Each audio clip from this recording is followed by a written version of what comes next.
Hello, everyone. Welcome to the Game Junk Podcast, episode 113, recording on Sunday, July 10th, 2022. My name is Frank. My name is Sean. And my name is Andrew. And I guess it's not the doldrums of summer. We have some big news to talk about. We'll talk briefly about God of War, Ragnarok. Is that what it's called? Yes, that is. Is that the Thor movie? Yeah, it is kind of weird. I don't like it. It sounds weird to say it because I've got Thor on the brain as well. But we're also going to do our top 5 games so far of 2022. We're really getting the lists in there. Absolutely nothing to talk about. But I think the more interesting discussion is going to be maybe the games that we didn't play that are starting to, like those games that come out, you don't hear about right when they come out. And then people talk about them. They start to build a little buzz. And maybe I just missed the initial buzz. So we'll talk about some of that stuff. So let's get right into the news. After there was speculation, or they actually said they were going to announce God of War, but delayed it. It did officially get announced, coming out on November 9th of 2022, which I think is a pretty good thing. It is not a lot of stuff that I can think of coming out this holiday season, and even the few I can are, I think, Callisto is December, I think, and a lot of stuff later in the year. There's obviously the usual suspects like Call of Duty and some other franchise stuff coming out, but this could be a huge opportunity for Sony, in my opinion. I was surprised in a lot of ways that it is coming out. It felt like something that was about to be delayed. So anything I'm missing here? What do you guys think about it?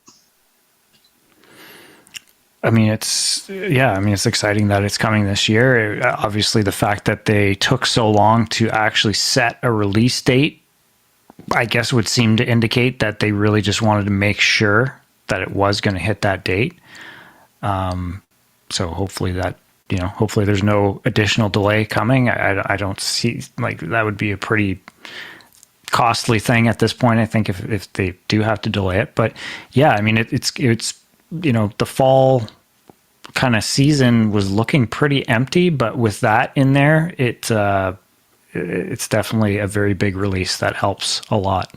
I think it's definitely worth pointing out that it's on PS4 and PS5. Like, that's, yep, could be a bad thing potentially, but probably part of the reason why it is coming out this year. It's built on the same probably systems and technology that the original was built on, and it's got to be pretty close to being done. But Horizon Forbidden West, to me, suffered to some degree coming from PS4, and it was a little less. It didn't feel as current gen as some other stuff I played this year. But Huck, anything to add? Just that I guess I'm surprised they haven't announced more before this, that they're kind of just starting this sort of like 4-month or 5-month marketing push now. I bet they're going to have a lot of stuff to show in the next couple months, because I would say that the hype train to me feels pretty low for this right now, and they need to get it up higher. So I bet they're going to be having a lot of stuff coming out soon. Yeah, my guess would be something similar to The Last of Us 2 State of Play, where it was like 20 minutes of just gameplay, going through all the new systems. I think there is to the level of Last of Us, like a story appreciation for this series that I don't think they want to spoil. But I think they will want to tease stuff and have people speculating as to where the story goes.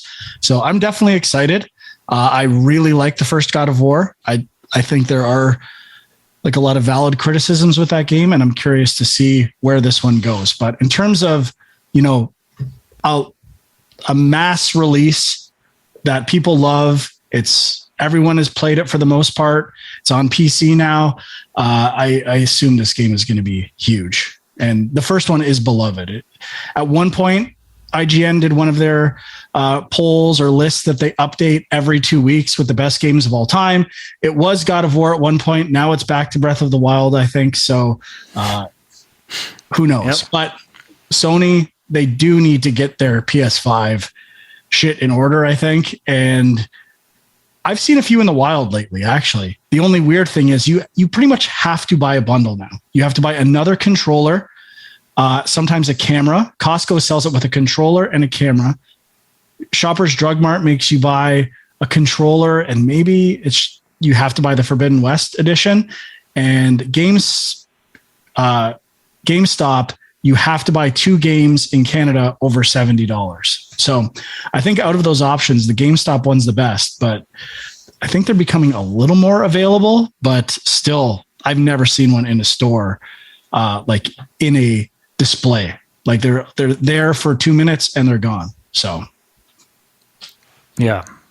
And I mean, this is obviously going to be a system seller, and they're going to want to make sure they have as many on hand as possible when this comes out. Have they said anything about next gen versions and free upgrades if you pre-order one?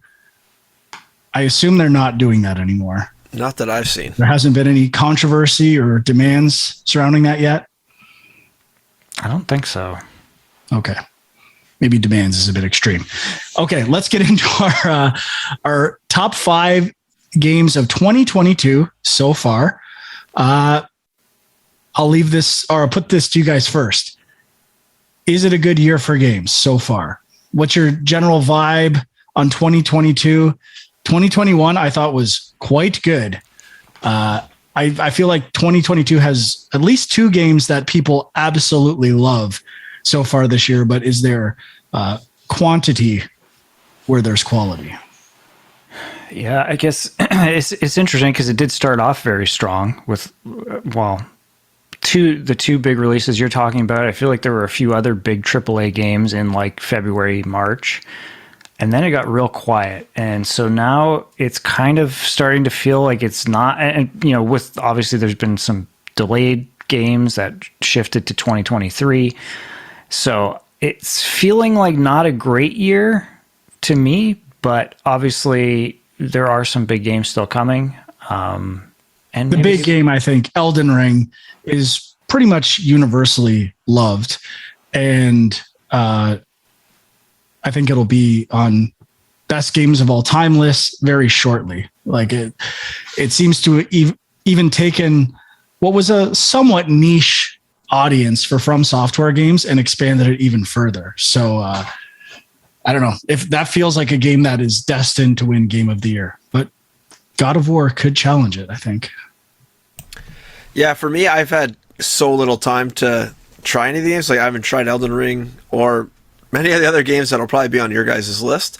So I'm struggling to get that vibe. Like 2022 has been great, but I think it's probably more just because I haven't been able to experience 2022 really of games yet. Yeah, I think there's another little part for me anyway. I feel like genres I don't like that much are becoming more popular, and genres I love are becoming less popular. Like simulators, like adventure games, especially in the indie world, are on the upswing, and like action, like pure action gameplay is kind of becoming less of a thing, which is always, and obviously third person action games I love. They've been okay. I guess, Elden Ring is a bit in between a third person action game and an RPG. But was the Horizon Forbidden West should have been beloved by me, and I was ultimately disappointed. So I still need to go back to it though at some point. All right. Anyone want to go first? I feel like I'm missing a major game here that someone's going to say, and I've just completely forgotten about it. I don't know. But I guess the game I played the most, the game I've played the most in 2022 is Returnal. I think I played the shit out of it. So I'm just a little behind. That's how I feel. I can go first because my list is pretty embarrassing, I think. But my number 5 is The Artful Escape, which I gave a try through Game Pass and surprisingly liked it more than I thought I would. I don't want to bust your list already, but that's 2021, isn't it? I think so. I think it was on Sean's list. It was on my list last year, but I don't know if was it on. Well, You could just put a blank spot at number 5 because I don't think I've played anything else. Do you have Final Fantasy IV Remake? I think that was technically 2022. I don't have that. Should I put that on there? Sure. I guess I could. All right, there you go. Frank can make your list for you if you want. Final Fantasy IV Pixel Remake. There you go. Good choice. Great choice, I would say. Great choice. That should probably be number 1. Probably should. Sean, what do you got? Sorry, and just to, on Artful Escape, it may have come out for Switch or some other platform this year. Maybe so that's what I saw. Maybe there's a way that PlayStation it was could 2022. Okay, there you go. Yeah, my number 5, probably controversial pick. I love the controversy. Diablo Immortal. Ooh. Which, I obviously there's problems with this in terms of the monetization and all that stuff, and I get it. I get the anger about that. Why is it a problem? You like the game. Well, that's what it comes down to. And I think, it's probably more of a problem for people who really want to do the end game stuff and the, multiplayer stuff and kind of keep playing this game afterwards. All I want to do is just probably play the campaign and finish it and be done with it. And, I've played probably 15, 20 hours maybe of this game. And, I feel like I got a lot out of it for paying nothing, and I'm still kind of chipping away at it. I did hit, as we've discussed, it's not really a paywall per se, but a grind wall, I guess, which is not I've kind of fell off it a bit, but I'm still kind of playing it here and there, and I think it's a pretty solid Diablo game when you put aside some of those other things. So yeah, played it a lot. It's my number 5. It was tough for me to get past the touch controls, but it was better than most mobile games. My number 5 is Tunic. I really appreciated the aesthetic, the manual for this game. Haven't beaten it necessarily. I think I hit a point where I kind of got lost, and I guess the charm kind of wore off on me, but I do think it's a pretty good game. And as I said, the manual, every page is a work of art. It's conceptually such a good idea, and it's a game I would like to get back to at some point. I would agree with everything Frank said, and it is my number 4. I was also sweating that this came out in 2021, but I'm glad that Frank confirmed it was 2022. Yeah, you're good with that one. And I also want to go back to it. Obviously had some frustrations with it, but found out. Is it on your list, Sean? It's not on my list. Ouch. But Tunic, ouch. That Sean is your target audience for a game like Tunic. You blew it. This is the guy that should love Tunic. It should be his game of the year. Yeah, but finding out that there's like a no stamina mode and like a no fail mode, like I'm probably going to go back to it and try to use some of those things and see how far I get. Does that feel like you're actually playing the game though? It just doesn't feel right. I mean, no fail mode, I don't like the idea of, but if I have to do that just to get past the bosses and then keep playing, maybe I would do that. Because, I did like all the puzzle stuff in the game too. So we'll see. But not on my list. Seems lame. It seems lame, dude. Yeah, I agree. It seems like it's part of the reason why it's not on my list. It's a design failure, in my opinion. Yeah. My number 4, TMNT Shredder's Revenge, which... This might be the game of the year for Rock City. I mean, it's we'll see. It was pretty much everything I wanted it to be, and it was a lot of fun. It's pretty short. I don't know if I'm going to play through it again with, Casey Jones or whatever, maybe. But you won't. Yeah. I'll let you know. I'll tell you right now. You won't be playing through with Casey Jones. Okay, I probably won't. But it was pretty fun for what it was, and yeah, I liked it. My number 4, I haven't gotten back to, but it's the game that I'm kind of the most eager to return to, which is Kirby and the Forgotten Kingdom. Is it Kingdom or Land? Land. Forgotten Land. I was like, that's not right, what I wrote down here. I really loved the polish, as with most Nintendo games, the polish level and the artistic ideas are excellent, as they usually are with Kirby games. But I think where in the past with Kirby's Epic Yarn and some of the other games like that had this super unique art concept, the gameplay was a little too simple, at least in the limited amount I played. I think just being third person and slightly open world like pushes it into a much more playable territory for me. And I really enjoyed what I've played of it.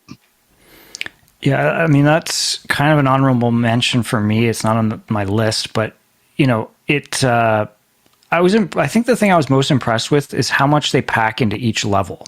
You know, like it seems like it's going to be a straightforward linear level, and then you keep finding all these hidden paths that lead to a million other places, and it kind of loops back around. And I that was pretty fun and cool. That, you know, I was just finding going through each level takes a long time, and it seems like it should be a really short, quick game. But yeah, I was enjoying it as well. My number 3 is Rogue Legacy 2, which I have not played as much as I would like to have played it, but it still has all the same trappings as Rogue Legacy 1. I'm really enjoying the polish level of it, and I'm so far, like, I have really high memories of that game so far, really high highs, and I want to go back and get through it eventually. I have not played it yet. It's kind of embarrassing. So I do want to try that game because I loved Rogue Legacy 1. Mm-hmm. My number 3 is Elden Ring, which, I mean, it was an easy choice to throw on this list because I did play it quite a bit. Still haven't finished it. I don't think I ever will finish it. That's kind of where I'm struggling when I think ahead to my top 10 at the end of the year. Like, I don't know how the hell I'm gonna fit this thing in, and what, you know, like how, I don't know. Either way, I probably played, you know, 35 hours maybe of Elden Ring, and that's a lot for me, and I feel like I barely scratched the surface of the game. But yeah, there's probably no way I'm going to finish it. And it, you know, it was a game that I didn't know because of the difficulty curve if I was going to even like it at all. And I just got really sucked into the world and exploring. And so yeah, I mean, I get the hype around this one and why this one's definitely going to be talked about for Game of the Year. It's probably not going to be my Game of the Year, but so be it. All right, my number 3 is Neon White.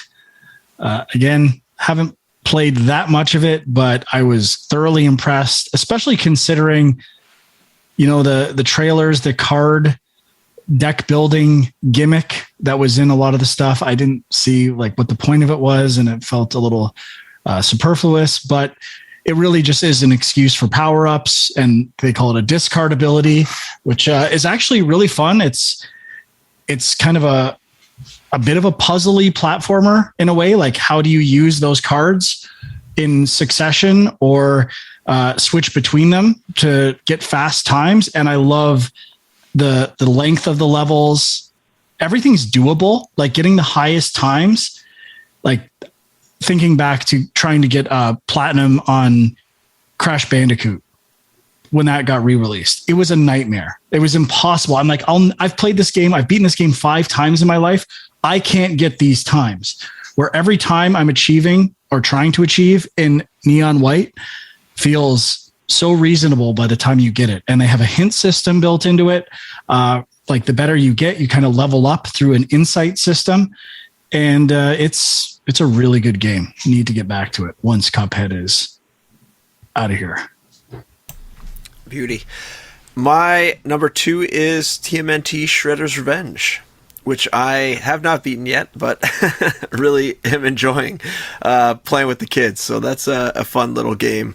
And I think just the polish level is maybe even higher than I expected it to be, with like all the different moves and combos. And I know I had high hopes for it, but I was impressed that they were able to pull it off as well as they did. So number 2. Okay. My number 2 is a game I just beat this week. I think I talked about it at some point on the show, but it's an indie game called Patrick's Parabox.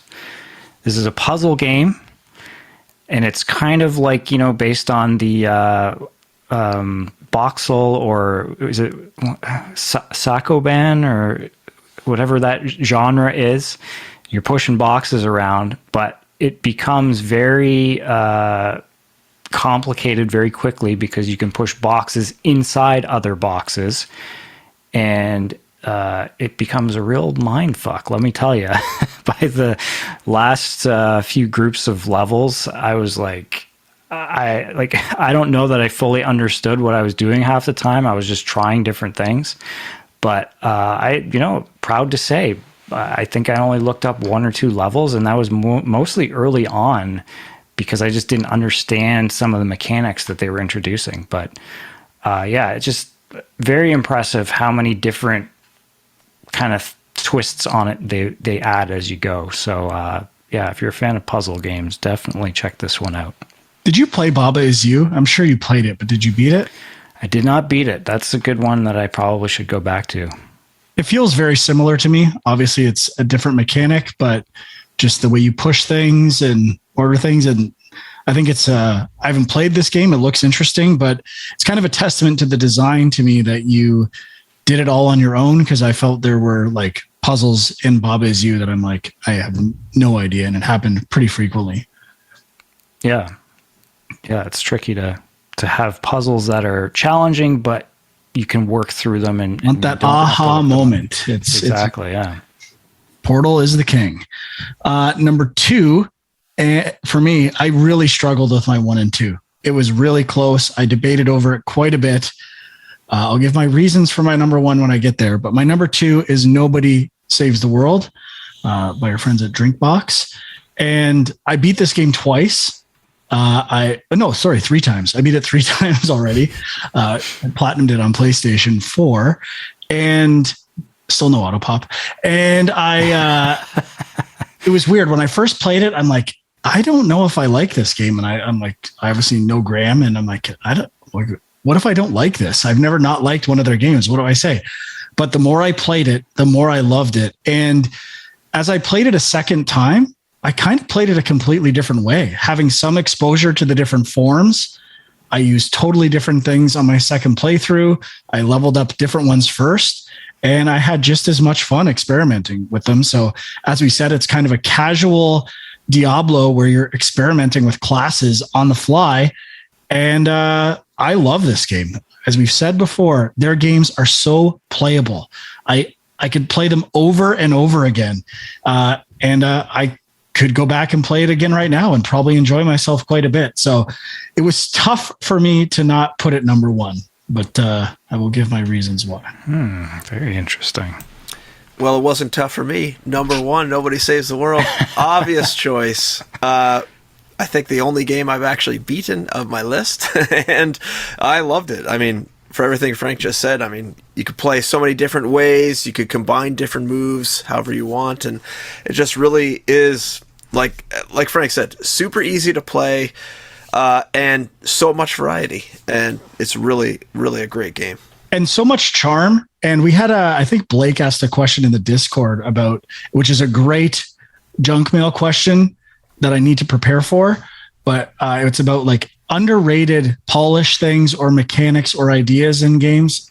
About bodies not disappearing, I think, is something he talked about. But this one small note on Nobody Saves the World in terms of its charm, in the form menu where you see like the tree of the forms unlocking, the character's eyes blinking in that menu. Like each of the individual characters' eyes blink at a different rate. It is fucking awesome. Whoever had that idea, I noticed it and I loved it. Cool. Well, I mean, I thought for sure we were all going to have the same number 1, but Frank had to go and mess that up. So Nobody Saves the World, number 1 for me. Obviously we know and love the folks at Drinkbox, but I don't know, like just thinking back on this game, this is the only, and this is where I'm starting to like, I'm thinking back on like, has it been a good year for games? Like, this is the one game that really truly got its hooks in me. And it's like, once I was in it, I was just like every free second wanting to keep playing. And, it is kind of like, I guess, another Diablo-esque kind of game in a way, but it's got so many unique ideas and mechanics, and, love the art style, the humor, the story. I mean, it's great. Yeah, it's fantastic. So my number one is Elden Ring. And to be fair, Elden Ring, as Sean said, it sunk. Did you say sunk its teeth, its claws? What did it do to you? Well, I said Nobody Saves the World got its hooks in me. Yeah, it got its hooks. Well, Elden Ring got its hooks into me. I guess I just didn't beat it. Like I put 80 hours in it, or maybe 100 hours. I just barely beat the game. Like I haven't done anything yet. There's so much to do. So I've beaten Nobody Saves the World 3 times. I'd say that's a total of about 40 hours through those 3 playthroughs, maybe 45. I mean, I played Elden Ring for 100. It's just a matter of how much time you can commit to a game.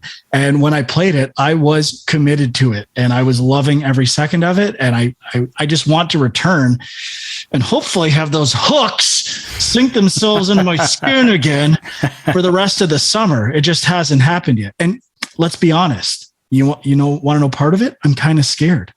I'm a little bit scared that it is going to sink its hooks into me and it's going to take over my life for the summer. And I don't want that to happen. I have other stuff going on. I don't want it to become an obsession again, like the way Returnal did. And then Nobody Saves the World. I'm managing obsession this summer. So Elden Ring, you're just going to have to wait until I have time to obsess over you again. I mean, honestly, like games like this that are kind of like these giant open world games or, giant RPGs, like I automatically keep them at arm's length, partially because I just don't want, I'm a dabbler. I want to be playing different things. I don't want to put 100 hours into a game. It's just not, even if I'm enjoying that, those 100 hours, I'm still kind of like, yeah, I could be doing something else too. So. Yeah, I'm with you, but I mean, those coastlines, those authentic coastlines, dazzling. I just want to return and maybe I want a mechanic where I can just get off my horse and lie and roll around in the sand and have the waves like wash up on me on those coastlines. Absolutely. Feel that haptic. But like I played this, I've played what? 33% of the game, I think might be fair. And every boss, like especially the major bosses, are incredible. Like their art and visual like creativity is beyond like most places right now. I think like I'm just always impressed by the creatures they come up with, the worlds they build, and kind of like Sean said, like there's always something to explore in that game in a great way. So, and I actually think compared to other RPGs and maybe Dark Souls, there's a little less like RPG management stuff. Like you really don't swap weapons that often. You like upgrade them once you kind of have one you like. I appreciate that. It kind of brings down some of the burden of an RPG and the management tasks that I'm not that crazy about. But music was awesome. The world, like everything about it, so cool. So need to return. Elden Ring, you will be game of the year. I don't even need to debate it. God of War, no chance. Absolutely no chance. Well, unless it completely revamps its combat, it will not beat Elden Ring. Yeah, I'm wondering, just in general, like, could it be a problem that Elden Ring came out so early in the year? Like, are people going to forget about it by the end of the year? I mean, I guess it would still take some pretty amazing games to come out and make people forget it. But yeah, I'd say the major game that I've tried, I don't think either of you have tried, that would be a major release this year would be Pokemon Arceus. Yeah. Which I tried it. I still don't get it. I'll never get it. But I have a list of some games. One of my favorite parts about doing this was looking at other people's lists so far, what's out there, and some games that I've missed and some big ones that seem pretty intriguing. Now, we talked about Rogue Legacy 2. I bought that. I haven't played it yet. I'm going to talk about this one first because actually 2 of these feel like Sean games, and I don't remember him talking about them. One, Ollie Ollie World, which I got to say, it's on a lot of lists and stuff that I see people talking about the best games this year. I've never played an Ollie Ollie game. I think I might need to. And then I did not hear about this game. It was like number 1 on a list I saw online. It's basically a sci-fi Disco Elysium. It sounds like Citizen Sleeper. Has anyone tried Citizen Sleeper? It's on a lot of lists I looked at. I played that. I played it probably about. I don't know how far I got, but I think I was talking about that where I was playing it and then I didn't really realize why I was playing it anymore. Like it was basically just right. Okay, I remember. Okay, yeah. Yeah. The title didn't register with me for whatever reason. I've seen it on a lot of lists actually for like, best games of the year so far. And it has made me like, I haven't tried it, but it's been on my list of stuff I want to check out. But, then I remember Huck just seeming very indifferent about it. So now I'm like, I don't know, maybe I'm kind of worried like these high rankings are almost like genre reviewer dependent for that game, because I went back to Disco Elysium 2 weeks ago and I appreciate it, but I mean, it's just kind of a slog. And it's dense. If you don't like the writing, which like I don't think it's bad, but it's not like I get off on it or anything like that. Like I could see someone just being like, oh my God, this writing is blowing my mind. Like, I don't give a fuck about this. Can I do something, please? Instead of like auto rolling dice, for the love of God.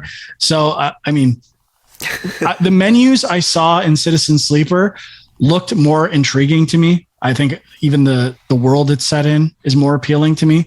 So I think I might give it a poke at some point. But yeah, it's really heavy narrative as well, and it's like it doesn't have a good really tutorial from what I remember. You kind of just have to like press buttons. Elysium's the same way. It like really doesn't introduce you to the mechanics very well. Yeah. So then with Citizen Sleeper, from what I remember, there's kind of like a bunch of different people you could talk to, and they all have different stories, and they're all kind of interesting, but it's like really, it's really all over the place, and you can only unlock more of the stories for a certain person after you achieve a certain amount of points you bring back to them. Yeah, like whatever, right? Similar, so like the way you like increase opportunity in Disco Elysium by leveling up certain skills, and they have systems where you can, I'm sure they have equivalents of hot swapping out they have thoughts in Disco Elysium for bumping up skills temporarily. Yeah, and if I remember correctly, the game kind of just becomes a grind of like making sure you have enough health and rest in between going out and trying. So much fun. There you go. This is a game for you then. I love when games make me rest. Yeah. So I don't know. I can't remember how far I got. Maybe I should consult a walkthrough or something to try to figure it out. But I imagine I got halfway, maybe 3/4 of the way through, and just, I remember trying it because it seemed like it had a low time to beat or whatever. Time to beat was, pretty reasonable. A couple hours, and I was like 4 or 5 hours in, and I didn't feel like I was near the end. And I was like, okay, I'm already past my 4-hour time limit I wanted to spend on this game. So I don't know. You guys might like it more, but I kind of, put in my time, and I don't see myself going back. I just feel like it's not for me. Yeah, I mean, I don't know. I'll probably give it a poke at some point, but it might not click for me either. I feel like we got to at least address Horizon Forbidden West here. Dude. What's the deal, Frank? I mean, is Horizon Zero Dawn still like your number one game of all time? Or no, it was number 15, I think, when we did our top games of all time. Oh yeah, that's right. And it's because of Horizon Forbidden West. Like, it isn't that different from that game, and I think it's more about like in my head. I've not gone back to play Zero Dawn. I feel like there is way more climbing and verticality in this game, and bad level design. Like I talked about the one flooded area. That is some of the worst level design I've ever played. I would jump in the water. I wouldn't land on things. I wouldn't grab things. And then I had to like swim and redo a whole section. Like, I think it's got genuinely bad design. It still has all the great stuff of Horizon. I don't think it's a bad game. I love the basic combat, but even I feel like the combat got a little too hard. Like they amped up the difficulty for everything, kind of overcomplicated systems like Melee. So I don't know. The new stuff was not working for me. And I think it kind of missed what made the first one so magical. And I think that's related to the story as well. Like the story got to a too complicated place, like where there's like too many like people in this world. I like the tight, small, isolated world of the first game and the story. The story elements were doing nothing for me. I do want to return to it. I do not think it's a bad game. I was so excited for this game, and it had, dare I say, cataclysmic repercussions for my video game life. It changed the way shattered your reality. It did. It really did. This game that was in my head was perfect. I view it in a completely different way. Well, I mean, I definitely want to go back to it as well. I've got one of the problems is I haven't played the first game. So then I'm like, well, okay, if I'm going to play a second one, maybe I should go back and play the first game. But then I'm like, that's just too much of a time commitment. So then I've just been putting it off. So, I mean, I didn't think it was, actually that bad. I remember the intro. It's not bad. There are sections that are bad. The tutorial is not good either. Like that. Yeah, you have to climb that tower to get to the satellite dish. Like that is bad. Yeah, and I do agree that the tutorial was a bit of a slog. But once I got past that, I was starting to enjoy it. And then, I don't know, obviously Elden Ring came out around the same time. And I think that's where I just started spending my time. But it's all coming back to me now. The new grapple gun they have for pulling things down, not fun. Really, I wish they just had a way to like think of the way Batman evolved. Batman didn't evolve from Arkham Asylum by getting more cumbersome, like making you pull things down so you can jump on it to get to somewhere else or jump in the air and then grab. It made like the zip line pull you up and launch you in the air so you could glide from place to place. It eased movement. I feel like this game has made everything more cumbersome in a way. Again, these are not definitive opinions, but that was my impression with the first 10 hours or 13 hours that I played of the game. Yeah, I mean... And I want to love it. The creature design is still unparalleled. And the achievement of the first game of having you fight those creatures in a legitimate way with predictable mechanics, but still feeling like a little dynamic is one of the true achievements in gaming history, as far as I'm concerned. It just, I would probably just rather play the first one in some ways. Anyway, the last game that I didn't know about until this week, Sol Cresta. Now, the reason why it's on my list, it's a top-down shooter, kind of bullet hell type game, SOLCRESTA.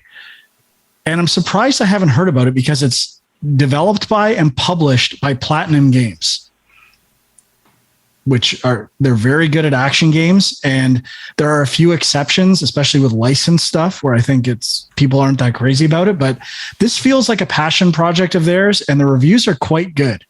It's a little pricey. I think it's like $40 US, 46 in Canada and 54 on the PlayStation Store. Games are going, I bought Pocky and Rocky, the new version of that. That was like $45. And what was the other one?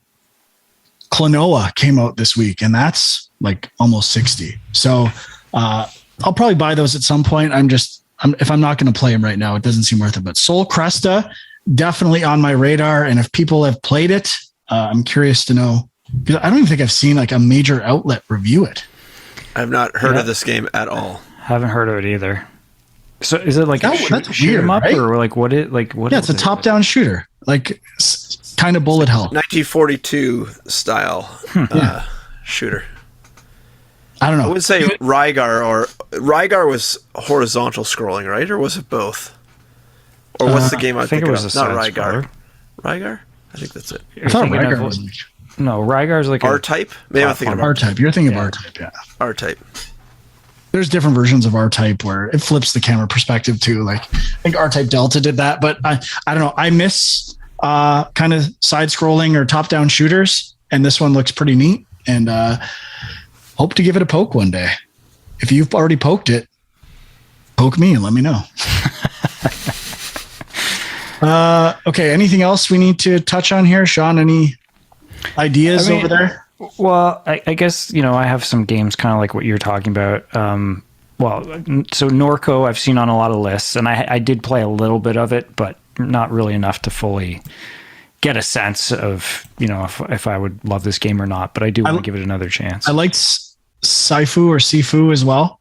Yeah. Just wasn't like the polished camera. The first levels I loved, but I didn't get the combat mechanics, to be honest. Yeah, a few other Game Pass things that I want to give a shot to. So I think you played this one, Huck, Infernax. Yeah, kind of like a Castlevania sort of inspired game. I was really liking the vibe of the game and the controls, and then I just went down some rabbit hole I wasn't supposed to and got stuck, and it kind of threw me off. But I saw it on a few lists as well, and I was kind of like, I kind of want to go back and just restart from fresh and how do you spell it? Explore. It's like INFERNAX or something like that. Okay. Yeah. I should learn how to spell Inferno, apparently. Yeah, I mean, it seems like I played a little bit of it, and like it does seem like the kind of game I should immediately click with. But there was something very about Castlevania, Simon's Quest type, Yeah, I don't know if it was the difficulty level. Like, I don't think it was like I think it's easy to die, but I think where you continue from is not that bad. So I don't know why. I don't know. I just have a memory of it that kind of, I died a couple of times and I was like, okay, I'm good, but it didn't hook me, I guess. But yeah, I want to try that. There's another game. I don't know if either of you guys have tried this or seen it. Young Souls. I briefly tried it. It's kind of like a brawler, but in like a fantasy world, and it's got a bit of a story to it. I get, I feel like the story I was kind of digging, but I don't know. I actually tried this game. It's weird. I didn't remember it when you said it, but I'm like, this was on Game Pass, right? Yeah. Yeah, I wasn't that crazy about it. Yeah, it just, I feel like I didn't get enough of a feel of the combat to really know if I enjoyed it or not. But I've seen that on some lists, and I think that's about it. I see a lot of people, and like one of the highest rated games of the year on Metacritic is the Stanley Parable Ultra Deluxe Edition, which, I just played the original Stanley Parable, I think, for the first time this year. And I was kind of like, it's okay, but okay. I played a few times through and I was like, okay, I'm good. I don't need to see like 20 different endings to this, but this thing's getting such amazing reviews, and the Ultra Deluxe Edition is like adding extra stuff and extra layers of meta. And I'm like, okay, maybe I need to give this another chance. I don't know. But they got you, Sean. They got you. It seems like something that I should be into, but it really was just walking. Like, it literally is a walking simulator from what I remember. So I don't know. Tell me if I should play this game, please. Yeah, but the guy talks to you while you walk. I mean, that's all it is, right? It's walking and then a funny narrator. But I don't know. It's okay, but it wasn't blowing me away. Yeah. I'm impressed. I mean, my list has like all of the games I haven't played yet, like Elden Ring, Monster Hunter Rise, Forbidden West, Gran Turismo 7, Sifu. One that doesn't really count, but Cyberpunk 2077, they came out with like the next gen patch this year, so it kind of counts. And I thought maybe I should try that game. I bought it. I should play it one of these days. It's definitely gonna be on your best of 2022. I can tell. It should be. Trek to Yomi. If I don't step in, it might be. Trek to Yomi, which I never tried. Did either of you guys try that one? Sean did. Yeah, I played a bit of it. I guess that's one I should go back to, but I really like. It was okay. I just really didn't. I don't think that's coming anywhere near a best of list for me. Like, I enjoyed it, but the combat was a bit weird, a bit clunky. Okay. Diablo Immortal, I want to try. The new Cuphead DLC. I don't know if that would count. Kirby, like Frank said. And then a couple that haven't been mentioned yet. that RPG Time: The Legend of Wright, which we saw, I think it was in the Switch showcase not too long ago. It's like that one that's like physical 3D, but you're kind of drawing it pencil paper kind of thing. And on a desk. Yeah, on a desk. That one came out on PC and I think Xbox.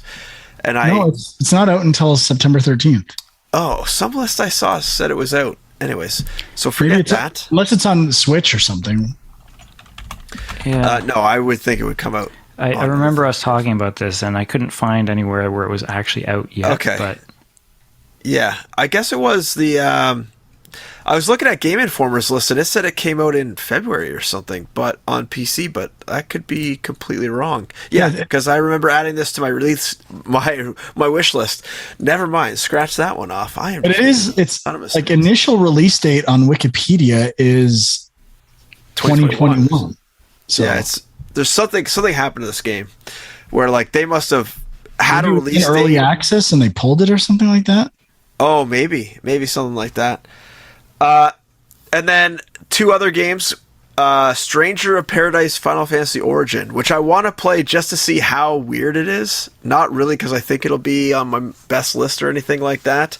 And the last one, which I have seen no one talking about, but I really want to try, is the Centennial Case, which is that game out of Japan that's like a full motion video murder mystery type game. And I haven't seen really anything about it, but it's been on my list since I heard about it. And I think it was first announced in like a Switch State of Play or whatever you call those things. Square Enix. Yeah. Yeah, I'm kind of curious about that one too, but I also have heard nothing about it. So yeah, sale on Steam. Yeah, Steam, the price of like $70 or whatever is the only thing holding me back. It seems a little steep for a full motion video project, but I mean, maybe might not get to the library, bud. $46 right now. I know. I'm torn. And I don't want to play it on Switch, that's for sure. That is for sure. You could have put Final Fantasy VII Remake again on your list. Like they released on Steam in 2022 by your rules. Good call. I think I might. That should be Game of the Year. I'm just going to put it there now. All right. Anything else to cover here? I think we're done. Yeah, I think we're good. Okay. Anything people played this week? I have a few things, actually. I guess so. I played a bit of Nintendo Switch Sports. Did anybody else pick this up? No. Yeah, Kieran got like a GameStop gift card, so he this is what he bought with it, and so we've been playing a bit of it. And I don't know how I'm not that impressed with it, but it's still kind of fun just because of what it is. But I kind of thought there would be some next evolution of Wii Sports, and it really. The one thing that was cool that I was excited to try out is so it comes with like a leg strap for the soccer. Because I don't think either of the other Wii Sports had soccer, from what I can remember. And so they have the leg strap, like the same thing that comes with Ring Fit Adventure. And I thought, oh, this will be cool. Like you can, actually kick the ball. But it's only in one mode, which is like a shootout mode. And it's like it barely works. Like it's not impressive at all. So that was kind of a disappointment.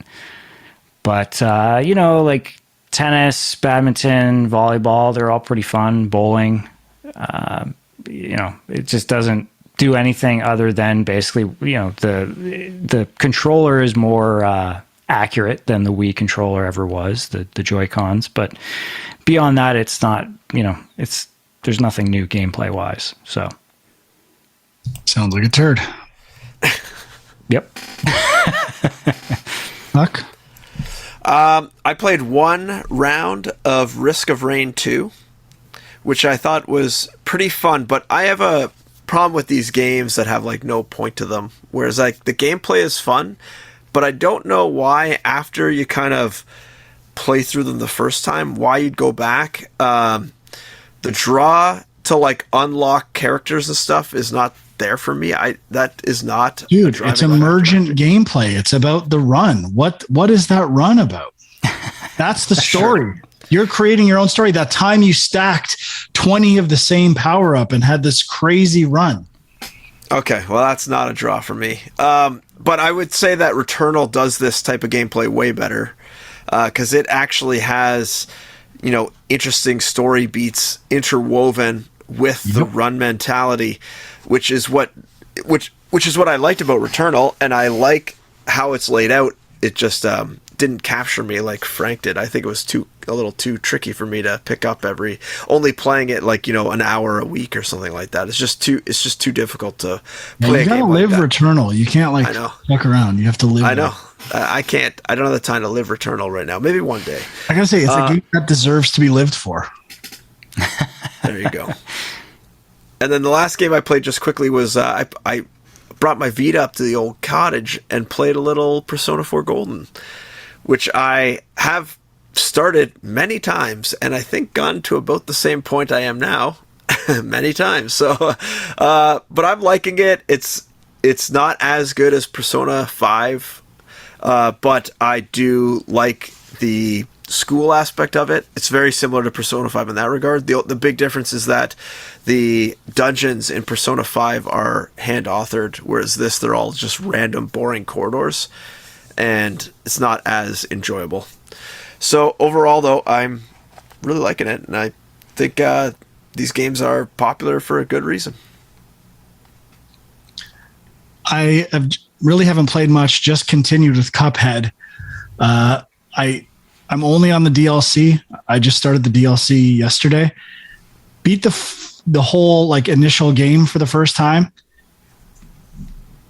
The last island, or whatever, it's Inkwell Hell, where you've face the dice guy. I can't remember his name. And the devil are the two final bosses. The second to last boss is so interesting to me because it is incredible. There's 8 different random phases you can get in between. You do these random rolls, and each one of them is such a cool idea. There's one that's a claw machine that's incredibly original, and it blew my mind, but it took me 3 hours to beat it, and I was like, fuck, this is annoying. It just I'm at the mercy of random stuff. All the phases of the bosses are just pattern recognition of 5 things at once, and getting so good at it and hopefully you don't get 2 things that randomly happen to put you in some weird corner. But I mean, I do really like the game. I still think visually it's incredible. The 2 bosses I've done so far in the DLC conceptually are amazing. Gameplay wise, I had some of the same RNG frustrations, but man, it had the potential. It still does have the potential to be a perfect game. If the difficulty was just tweaked a bit, it would be a perfect game. And again, it's the victim of, games needing to be a certain length. And this game has to be 10 to 15 hours or more. Otherwise people aren't going to buy it, which is kind of a shame. It's a true shame because at 9 hours, 10 hours, even 5 hours, it is a perfect video game. It's just tweaking numbers. That's it. And very small polish stuff that would take this game, in my opinion, to the next level. Well, I'm going to have to buy this stupid DLC now then, because I thought the original game was perfect. So perfect? You thought the last boss was perfect? I can't remember it, but yes. I was getting pretty frustrated. How many times it took me and Did you play on easy first? God, no. Well, there's your problem. That's not even playing a game. You gotta play it on easy. You gotta learn. That's how you learn. They don't even call it easy. It's simple and regular. Simple. I play regular games, okay? Well, I'm a simple person. I like to play simply. Oh, so you beat the game on simple? Yeah, and then I went back and played it on the harder one. Did you beat it on regular? Of course I did. What do I look like? Some sort of simple player? Come on. Right, let me check your Steam achievements. Good. Yeah. Back me up. Well, even simple was too hard for me, so I'm not in this conversation. But I did have one other quick thing I wanted to mention. So we've talked about this game a couple times, but I finally started to play ElecHead. Ooh. Just played just before the show, basically. And I'm loving this game. Like, it's, from what I understand, it's a pretty short game. Like, I think it's like 3 hours long or something. But puzzle platformer, you're basically this little electrified guy, and when you're standing on platforms, they become electrified, and that can activate certain things, which sometimes you want it to activate things like an elevator or something, and sometimes you don't, because it's like a beam that's going to destroy you if you walk into it. And pretty simple. I don't think I guess the one thing I've come across so far that adds on to that is that your head can come off and kind of shoot ahead, and then you have like 10 seconds to walk up to the head and rejoin the head. I don't think there's too many other mechanics on top of that. I think that's kind of the main additional one. But there's something about this game. Part of it is it's all interconnected levels, so it does feel a bit Metroid-y. But I was getting a real VVV vibe from this game. So yeah, I'm really enjoying it. I don't know if this thing would count for 2022, for my best of 2022, because it would not out on the Switch this year, but it was last year on Steam. And I'm not playing it on Switch, so I guess that would be cheating. But anyway. Can confirm, Huck completed Cuphead on normal. Yeah, you did. Nice job, bud. And confirm. How long ago? Come on. 2017. 2017. 5 years been in the bank for a long time. Isn't there like a video? Didn't you do the final boss fight? Like, I feel like it was on our YouTube channel or something. This could be good. I want to see him snapping and just off his bullshit. It's a perfect game. It's maybe let me pull it up. I probably did. Let me add also, while I'm checking out Steam, Sean, you definitely need to update your profile picture on Steam. What is it? It's like Dewey Cox, Walk Hard, giving the finger.